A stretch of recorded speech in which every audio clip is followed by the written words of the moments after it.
آیت نمبر ہے 36۔ بسم اللہ الرحمن الرحیم۔ الحمد للہ رب العالمین والصلاة والسلام علی سید المرسلین وعلی آلہ واصحابہ اجمعین۔ اما بعد فاعوذ باللہ من الشیطان الرجیم۔ بسم اللہ الرحمن الرحیم۔ وَإِذَا رَآكَ الَّذِينَ كَفَرُوا إِن يَتَّخِذُونَكَ إِلَّا هُزُوًا أَهَذَا الَّذِي يَذْكُرُ آلِهَتَكُمْ وَهُمْ بِذِكْرِ الرَّحْمَنِ هُمْ كَافِرُونَ خُلِقَ الْإِنسَانُ مِنْ عَجَلٍ سَأُرِيكُمْ آيَاتِي فَلَا تَسْتَعْجِلُوا وَيَقُولُونَ مَتَى هَذَا الْوَعْدُ إِن كُنتُمْ صَادِقِينَ۔ صدق اللہ مولانا۔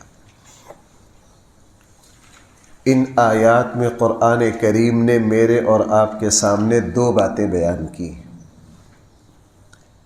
پہلی بات قرآن نے یہ بیان کی ہے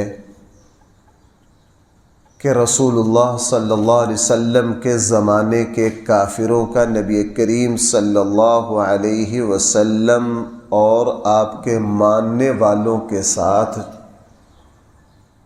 جو رویہ تھا وہ کس قدر توہین آمیز اور بے ادبی اور بد تہذیبی پر مشتمل تھا،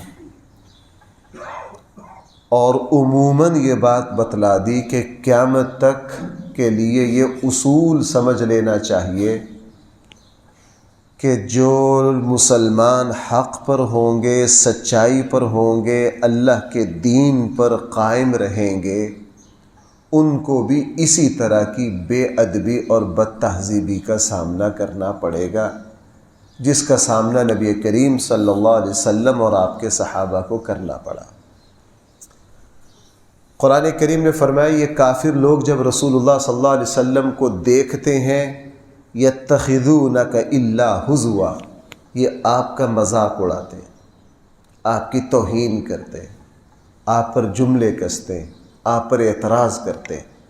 سورہ مطففین 30ویں پارے میں قرآن کریم نے کئی آیات میں اس کا تذکرہ کیا کہ جب یہ لوگ دیکھتے ہیں ایمان والوں کو تو رسول اللہ صلی اللہ علیہ وسلم کے زمانے میں کہا جاتا جناب اللہ تعالیٰ کو اس اتنے بڑے شہر میں یہی ملے تھے جن کو نبوت دینی تھی، جن کے پاس نہ کوئی جائیداد،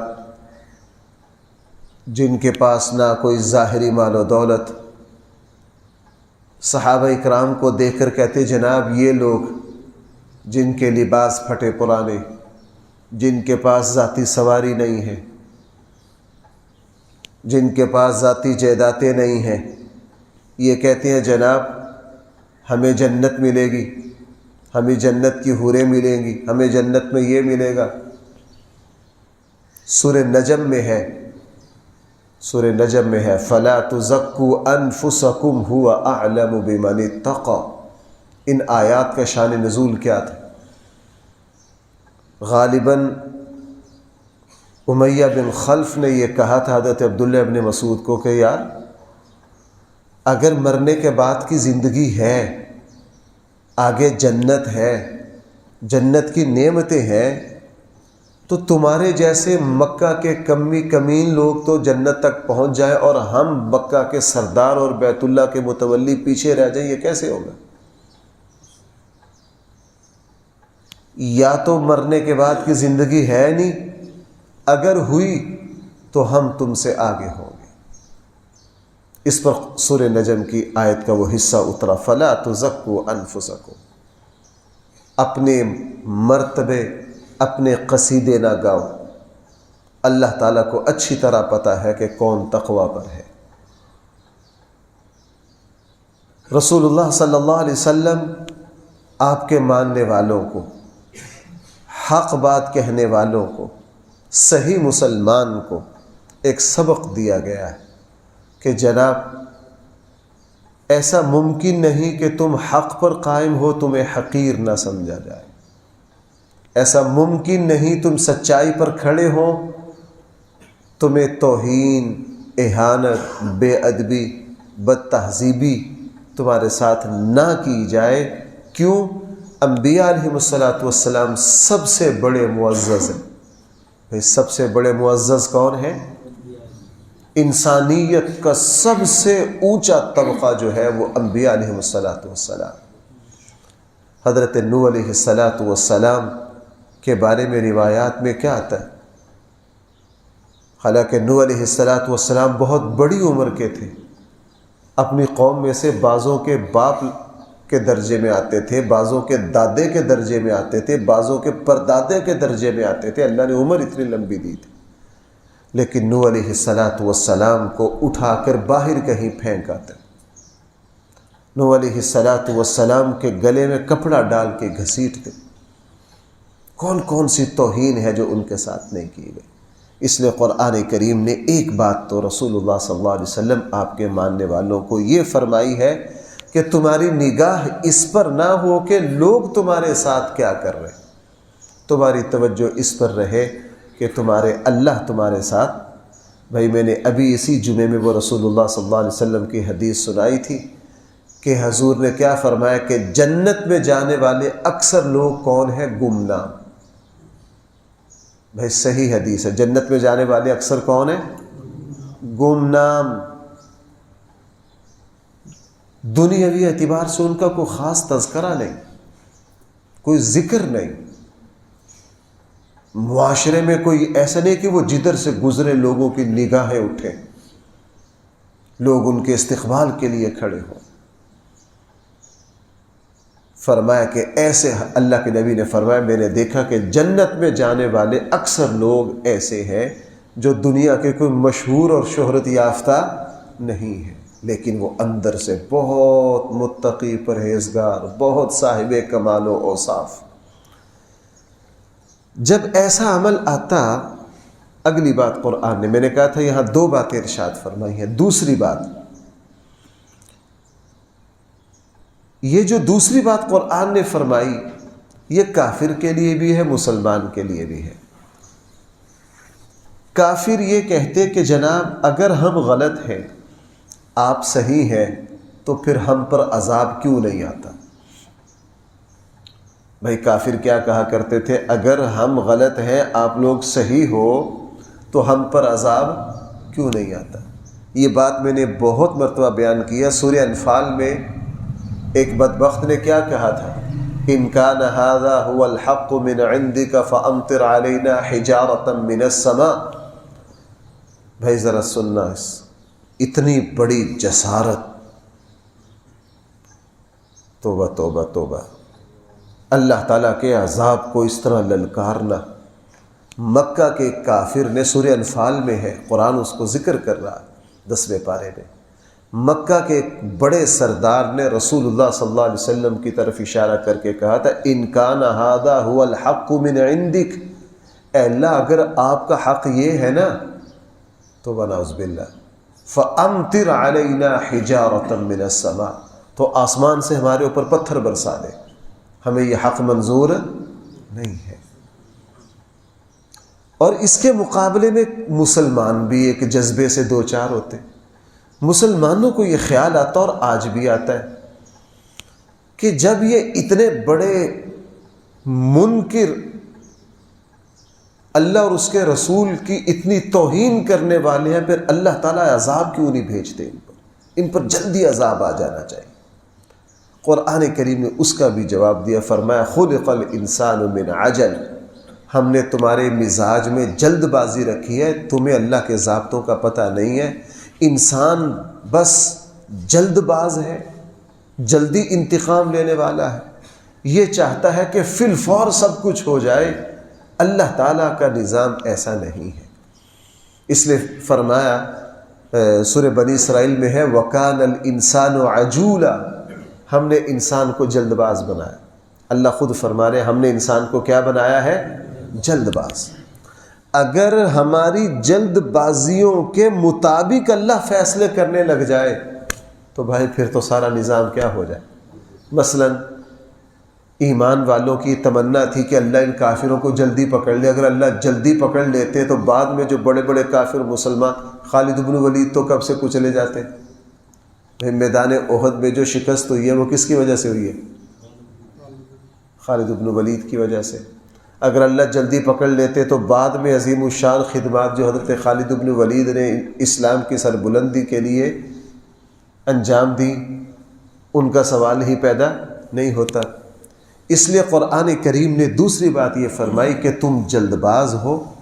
موسیٰ علیہ السلام جب کوہ طور پر تشریف لے گئے، وہاں بھی جلد بازی کا قرآن نے شکوہ کیا کہ جلد بازی نہ کرو۔ اسی لیے رسول اللہ صلی اللہ علیہ وسلم نے فرمایا العجلۃ من الشیطان، جلد بازی کس کی طرف سے ہے؟ شیطان کی طرف سے۔ اور ہم اپنی زندگی میں دیکھیں ہماری جلد بازی ہمیں نقصان دیتی، ہم جہاں جلد بازی کرتے ہیں وہاں نقصان ہوتا ہے۔ اللہ کے نبی صلی اللہ علیہ وسلم اپنے صحابہ کو ہر جگہ ٹھہراؤ، اطمینان، دیکھیں نا نماز جیسی عبادت، آپ علیہ السلام نماز پڑھا رہے تھے تو محسوس ہوا کہ کوئی صاحب بھاگ کر آئے، سلام پھیر کر رسول اللہ صلی اللہ علیہ وسلم نے پوچھا تم میں سے کون ہے؟ اس صحابی نے کہا جی میں۔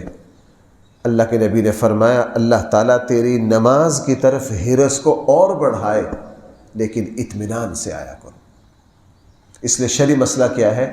اگر جماعت ساری رکوع میں ہے، ایک دوست وضو کر کے آ رہے ہیں تو وہی وہ بھاگ کر آئیں کہ اطمینان سے ہے؟ اطمینان سے ہے، جلد بازی نہ کرے۔ پتھر ہے، جلد بازی میں ہو سکتا ہے گر کے چوٹ لگ جائے، اطمینان سے آؤ۔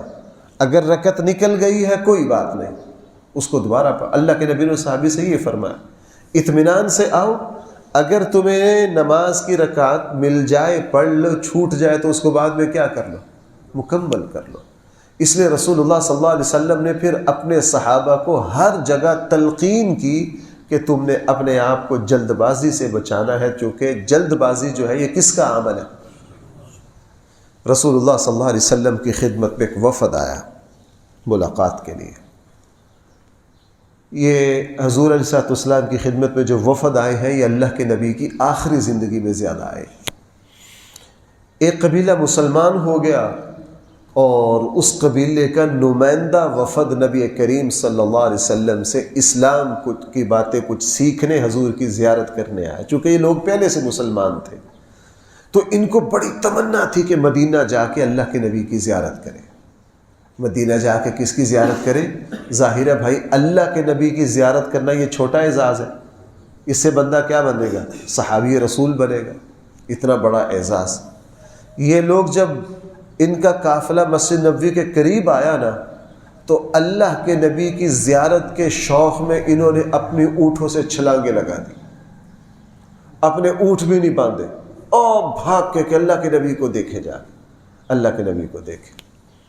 یہ سارا قافلہ بھاگ کے آ گیا، ان میں سے صرف ایک شخص پیچھے رہ گئے۔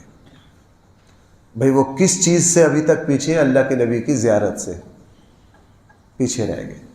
حجر اسود پر ہمارے لوگ جو دھکے مارتے ہیں نا، مجھے وہاں جا کے یہ واقعہ بہت یاد آتا ہے۔ ہمارے لوگ جذباتی ہیں، بس حجر اسود کا بوسہ لینا ہے، چاہے برا حال ہو جائے، چاہے احرام کھل جائے، نہیں بوسہ ضرور لینا۔ اب یہاں حجر اسود کے بوسہ، بلکہ سب سے افضل ترین کام ہے کس کی زیارت کرنی؟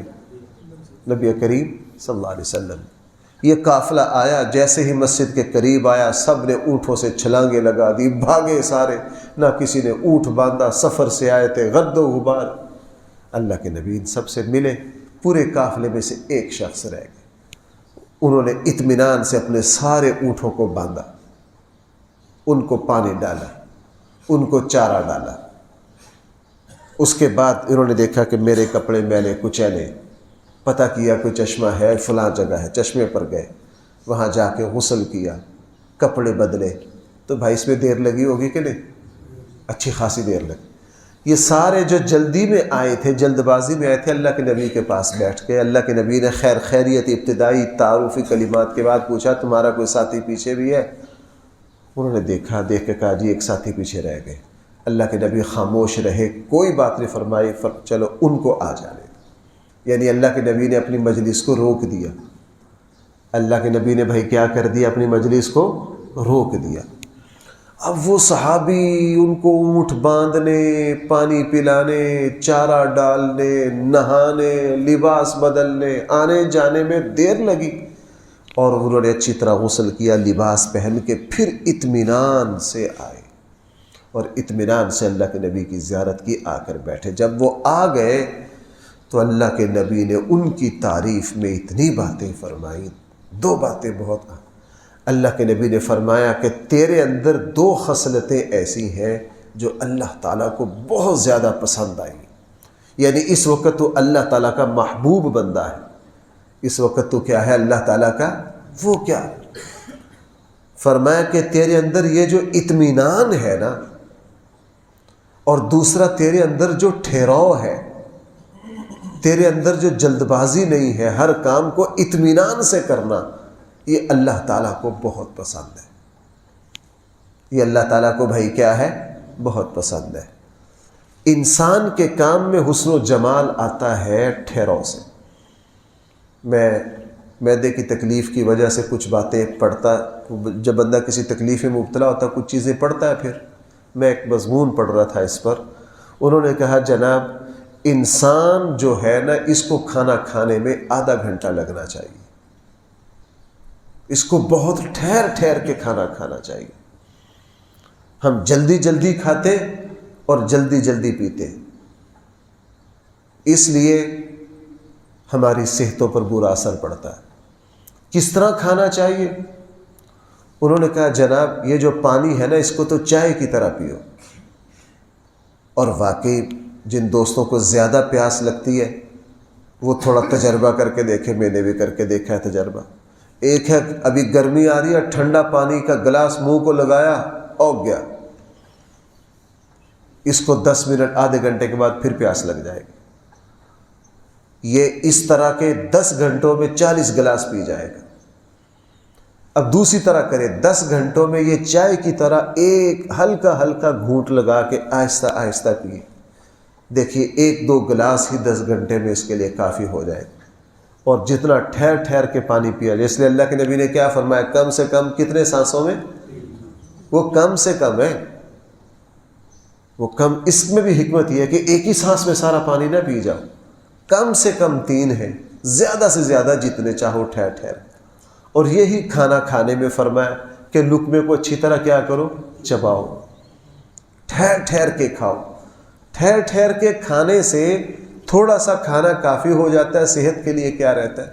آپ غور کر لیجئے، ہر کام میں جہاں بھی ہم جلد بازی سے بچیں گے، ہم اپنی زندگی کے فیصلوں سے دیکھ لیں، جہاں جلد بازی کی ہے بھائی کیا اٹھاتے، نقصان اٹھاتے۔ اور یہ مرض ہم سب میں، میں بعض دفعہ غور کرتا ہوں، یہ ٹریفک کے جتنے حادثات ہیں بھائی کس وجہ سے ہوتے ہیں، جلد بازی سے ہوتے، تیزی سے ہوتے ہیں۔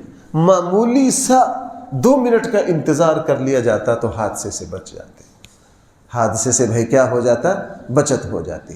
اس لیے اللہ تعالیٰ نے فرمایا ہم نے تمہارے مزاج میں کیا رکھی ہے، جلد بازی، تم نے اپنی اس بشری کمزوری پر کیا کرنا ہے، قابو پانا ہے۔ تو 2 باتیں فرمائی قرآن نے۔ پہلی بات یہ فرمائی کہ لوگ آپ سے اہانت، توہین، مذاق کرتے، آپ اس کی کوئی پرواہ نہ کریں۔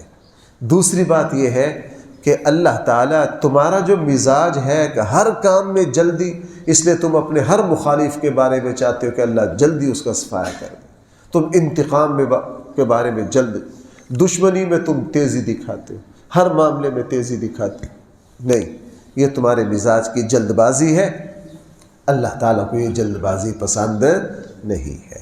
اس لیے قرآن نے ذرا الفاظ دیکھیں کیا فرمایا، وَإِذَا رَآكَ الَّذِينَ كَفَرُوا، اور جب آپ کو کافر دیکھتے ہیں، إِن يَتَّخِذُونَكَ إِلَّا هُزُوًا، تو وہ صرف اور صرف آپ کا مذاق اڑاتے ہیں، وہ صرف آپ کا کیا کرتے ہیں۔ آج لوگ مدینہ منورہ جاتے ہیں، وہاں بیٹھ بوٹھ کے آ جاتے ہیں، جو ماشاءاللہ اچھے مسلمان ہیں وہ تھوڑی بہت عبادت بھی کر لیتے ہیں۔ سچی بات یہ ہے کہ وہاں جب بندہ جائے نا، اگر قرآن نگاہ میں ہو نا، پھر اندازہ ہوتا ہے کہ زمانہ ماضی میں یہاں حق اور باطل کی کشمکش کیسے رہی۔ اب اسی مکہ اور مدینہ میں جہاں آج ہم مزے مزے سے جاتے ہیں، جانا بھی چاہیے، لیکن آپ کو پتہ ہے اسی زمین پر اللہ کے نبی نے کیسی کیسی آزمائشیں دیکھی، اللہ کے نبی نے کیسے کیسے توہین کے رویے دیکھے۔ اور یہ اصول ہے جی، میری ایک بات پہ ذرا غور کرنا، یہ اصول ہے۔ حق کے رستے پر جب آپ چڑھتے ہیں نا تو شروع میں رکاوٹ آتی ہے۔ یہ لکھ لیجئے، حق کی پہچان ہی یہ ہے جس پر کیا آئے۔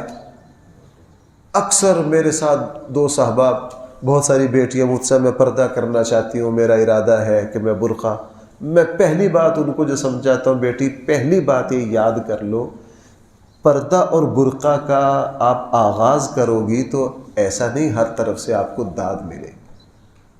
پہلے اس سبق کو پکا کر لو کہ آپ کو تنقید کا سامنا کرنا پڑے گا۔ کوئی دوست کہے جی میں یہ نیکی کا کام کرنا چاہ رہا ہوں، بھائی پہلا سبق آپ کا یہ ہے کہ نیکی کی پہلی شناخت یہ ہے کہ آپ کو کیا کرنا پڑے گا، تنقید کا سامنا، اس کی پرواہ نہ کرنا۔ اب دیکھیں قرآن یہاں کیا کہہ رہا ہے، اِن يَتَّخِذُونَكَ إِلَّا هُزُوًا، یہ آپ کو صرف اور صرف کیا بناتے ہیں، مذاق۔